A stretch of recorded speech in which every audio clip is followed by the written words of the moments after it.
दुसरं काय राहिलेलं पण नाहीये. उमेदवार ते देणार नाहीत आणि दिलेले उमेदवार माघार घेणार. खरं आता ते भाजप बरोबर गेलेले आहेत. भाजप नेहमी छोट्या पक्षाला संपवतं.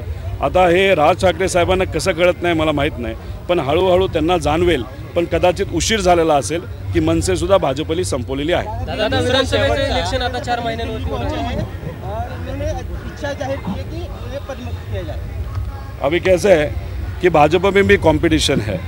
भाजपा के एक ऐसा नेता जो अभी सेंट्रल लेवल पे महाराष्ट्र से काम करते हैं, उनको दूसरे राज्य की जवाबदारी दी थी.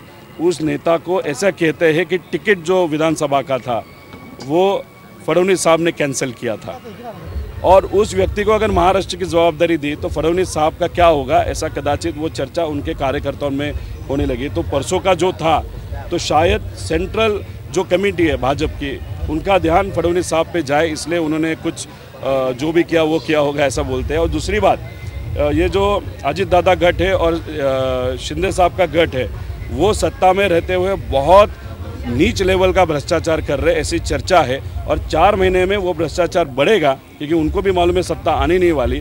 अगर ये बढ़ेगा तो फिर बीजेपी के ऊपर वो कलंक आ जाएगा. इसलिए शायद ये भी उन्होंने स्ट्रैटेजी ध्यान में रखते हुए कुछ किया है. अभी आगे के 10 दिन में देखते क्या होता है. ओएसिस फर्टिलिटीच्या तज्ञांनी IVF उपचार पद्धतीद्वारे 1 लाखांहून अधिक जोडप्यांना मातृत्व प्राप्तीचा आनंद दिला आहे.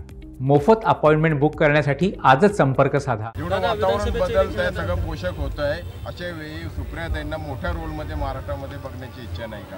कारण बॅनर लागत आहेत वेगवेगळ्या, काँग्रेसचे बॅनर लागत आहेत, काँग्रेसचे प्रदेशाध्यक्ष भावी मुख्यमंत्री म्हणून त्यांचे फलक झळकत आहेत. बघा, कार्यकर्ते हे फलक लावतात.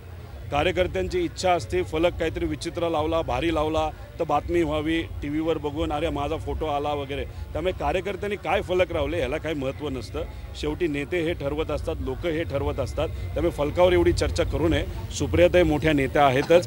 केंद्र लेवलला त्यांचा जो संपर्क आहे तो फार जबरदस्त आहे सर्व पक्षामध्ये, आणि खूप चांगलं काम येत्या काळामध्ये त्या करणार आहेत. तुम्ही जर परवा बघितलं, दिल्लीला साहेब जेव्हा गेले होते तेव्हा सुप्रियाताईंनाच घेऊन गेले होते, आणि तिथं जी काय हालचाली चाललेल्या आहेत, अजून काय त्यांचं सगळ्यांची चर्चा काही योग्य पद्धतीने चालली असे वाटत नाही NDAची. त्यामुळे पुढच्या काही दिवसामध्ये काहीही होऊ शकतं, हे आपण सगळ्यांनी ध्यानात ठेवलं पाहिजे. विधानसभेचे इलेक्शन आता 4 महिन्यांवरती आहे. बारामतीमध्ये चर्चा रंगू लागली आहे. अजित पवारांच्या विरोधात 2च उमेदवार फक्त बारामतीमध्ये असतात, की रोहित पवार आणि युगेंद्र दादा. एक तुम्हाला स्पष्टपणे सांगतो, रोहित पवार बारामतीतून उभा राहणार नाही म्हणजे नाही. कर्जत जामखेडला मी सोडू शकत नाही, कारण त्यांनी मला आशीर्वाद दिला आहे, त्यांनी मला ओळख दिलेली आहे, त्यांनी मला तिथं संघर्ष कसा करायचा ते शिकवलेलं आहे. त्यामुळे मी कर्जत जामखेडला सोडू शकत नाही. पण इथं योग्य असा उमेदवार पवारसाहेब नक्कीच देतील, एवढं इथं सांग. तुम्ही जर बघितलं की जिथं नवीन चेहरे दिले जाणार आहेत, अशा कुठेही चर्चा तिथं कुणाची उमेदवाराची झालेली नाही. आता मी आमदार कर्जत जामखेडचा आहे, तर तिथं चर्चा माझीच होणार.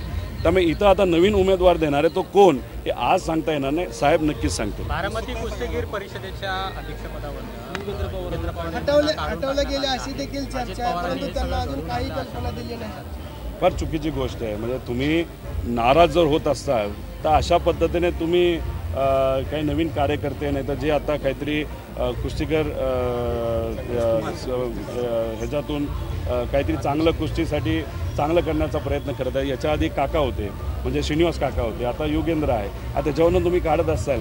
आता काय 4 महिन्याची गोष्ट आहे. आता सत्ता महाविकास आघाडीची जेव्हा येईल तेव्हा जिथं कुठं अन्याय झालेला आहे, आम्ही तिथं नक्कीच तो अन्याय झालेला मनामध्ये ठेवून जे काही गोष्टी करायच्या त्या भरून काढू.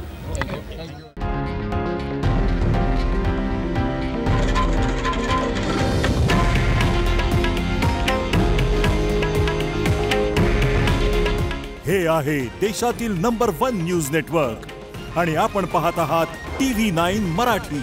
काळजी तुमची, हित महाराष्ट्राचं.